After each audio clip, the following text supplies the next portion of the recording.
మనం అందరం గుడికి వెళ్తాం, భగవంతుడి ముందు కూర్చొని చేతులు జోడిస్తాం, కావలసింది కోరుకుంటాం.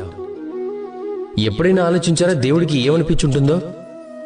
నా భక్తులు నా దగ్గరకు వచ్చేది కోరికలు నెరవేర్చుకోవడానికి కానీ నన్ను కలవడానికి కాదు అని.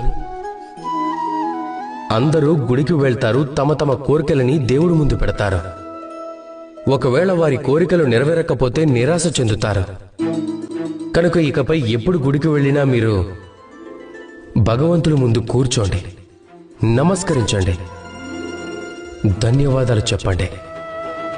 ధన్యవాదాలు దేవా, మీరు నాకు ఏదైతే ఇచ్చారో దానితో నేను సంతుష్టుడనయ్యాను అని.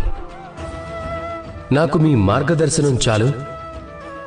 నేను చేస్తున్న కర్మల ద్వారా నాకు లభించే కర్మఫలంలోనే నేను కోరుకున్నవన్నీ లభించేలా చేయండి అని కోరుకుంటే. ఒకవేళ కోరుకోవటానికి మాత్రమే గుడికి వెళ్తే మీరు ఆ దేవుడు ముందు ఎంతో చిన్నవారైపోతారు.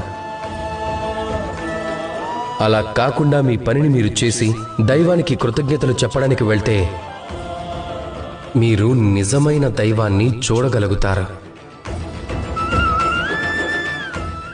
రాధాకృష్ణ.